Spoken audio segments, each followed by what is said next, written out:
नमस्कार। नेपालमा गणतन्त्र आएको 18 वर्ष भइसकेको छ। जनताको शासन त आयो, तर जनताले के पाए? हिजो राजाको शासनमा वंशीय अथवा वंशको राज भयो, जन्मको आधारमा शासन गर्ने प्रवृत्ति भयो। त्यो ठिक भएन, सबैको भनाइ थियो र आन्दोलन भयो। 250 वर्षको एकतन्त्रीय अर्थात् वंशजको आधारमा चल्ने शासन अन्त भयो, गणतन्त्र स्थापना भयो। गणतन्त्र स्थापना भएपछि मान्छेले धेरै अपेक्षा गरेका थिए, अब केही हुन्छ मुलुकमा, जनताको शासन आयो, जनताले सेवा सुविधा सम्पूर्ण कुरा पाउँछन् भनेका थिए। त्यो अपेक्षा अनुसार आज काम नहुँदा जनतामा निराशा बढेको छ। निश्चित रूपमा फेरि पनि वंशको शासन खोजेको होइन, गणतन्त्रको विकल्प खोजेको होइन। जनता पाएको अधिकार खोसियोस् भन्ने चाहन्नन्, तर राजनीतिक दलको व्यवहार, नेताहरूको व्यवहार, संवैधानिक निकायहरूमा गरिएको दलीयकरण त्यति मात्र होइन, विभिन्न सरकारी संरचना मार्फत वितरण गर्ने पुरस्कारमा समेत दलीयकरण। यस कारणले गर्दा आज जनताले प्रश्न उठाएका छन्, यो राजनीतिक दलले के गरे? जेलमा बसे तर जेलबाट शासन नपाएपछि के गरे भनिन्छ। धेरै बाटा घाटा बने, बिजुली बन्छ, बन्दै जाँदा नबन्ने कुरा होइन, तर त्योभन्दा धेरै कुरो जनताले खोजेका हुन्। राजा शासनले के गर्यो थियो र अहिले के भयो भन्ने कुरा होइन। राजा शासनले गरेन त यो गणतन्त्रको स्थापना भएको हो। त्यसपछि जनताले खोजेको कुरा पाउनुपर्ने थियो, सेवा सुविधा पाउनुपर्ने थियो, गरिबी, अत्याचार, व्यथिति, कुशासन, भ्रष्टाचार अन्त्य हुनुपर्थ्यो, तर भएन। सङ्घीयतालाई यस्तो राम्रो व्यवस्था थियो जसलाई लुट्ने थलो बनाइयो, जसले गर्दा प्रश्न उठिरहेको छ। आज यो गणतन्त्र दिवस हामीले मनाइरहँदा एक अर्कामा आरोप प्रत्यारोप भन्दा पनि अब हामीले के गर्नुपर्छ, के गरेर जनताको मन जित्नुपर्छ भन्नेतिर जानुपर्नेमा तिमी भन्दा म के कम भने छ, एकदम आक्रोश चेतावनी दिएको छ। यो खालले समस्याको समाधान हुँदैन। जनताले खोजेको सेवा सुविधा गरिबी हटाउने हो, अन्याय अत्याचार व्यथिति कुशासन भ्रष्टाचार अन्त्य गर्ने हो। त्यो भएन, त्यो खोजेको जनताले। आज त्यो आवश्यक छ।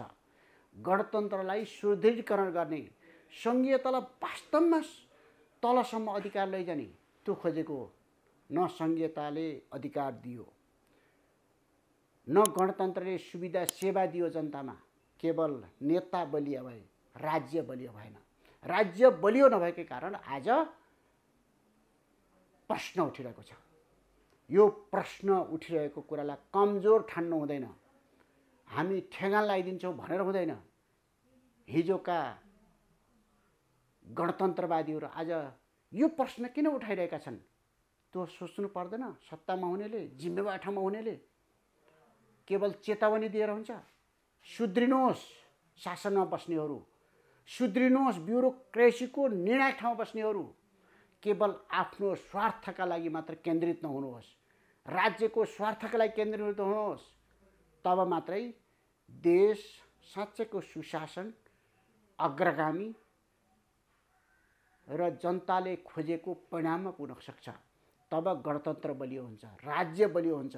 राज्य बलियो बनाउनेतर्फ जाउँ। केवल आफू बलियो हुने, केवल आफूले मात्र कमाउने, कसरी अर्को चुनाव जित्ने हो भन्ने कुरो पैसा जम्मा गर्ने, त्यो खालको प्रवृत्तिको अन्त्य भयो भने गणतन्त्रलाई सही रूपमा शुभकामना दिएको ठानिन्छ र गणतन्त्रको उन्नति अथवा सुदृढीकरण हुन सक्छ।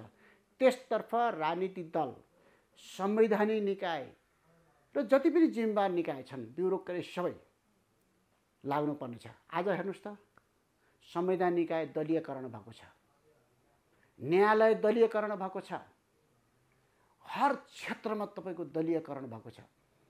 संविधान अनुसार कति आयोग बने, ती आयोगको अवस्था हेर्नुहोस् त, कस्तो बिजोग छ। केवल भागबण्डा कार्यकर्तालाई थन्क्याउने ठाउँ बनेका छन् आयोगहरू। सङ्घीयता कार्यकर्ता थन्क्याउने ठाउँ भयो। साँच्चैको जनतालाई अधिकार दिने गरी प्रयोग ती ठाउँहरूलाई गरिएन। त्यो भाँडो आफैमा बेठिक होइन, तर भाँडोलाई बदनाम गरियो, बेठिक गरियो। आज त्यसको सुधारको खोजी भइरहेको छ। त्यसैका लागि नै आज हामी सुधार गर्न सक्यौँ भने गणतन्त्रको सही उपयोग र सुदृढीकरण गर्न सकिन्छ भन्ने मेरो अपेक्षा छ। मेरो आज सबैलाई विनम्रतापूर्वक अनुरोध गर्न चाहन्छु, जिम्मेवार राजनीतिक दलहरू, नागरिक समाज, ब्युरोक्रेसी, संवैधानिक न्याय जो निर्णायक ठाउँमा छन् तिनीहरूले गम्भीर भएर सोच्नुपर्छ। यिनीहरू किन विरोधमा उठिए, किन प्रश्न उठ्यो भनेर थ्रेट गरेर तलाउने भन्दा पनि काम गरेर देखाएर, काम त गरेका छन् नि गणतन्त्रवादीहरूले, गणतन्त्रमा काम हुन्छ, जनताको काम हुन्छ भन्ने बनाउनु नै आजको आवश्यकता हो। धन्यवाद।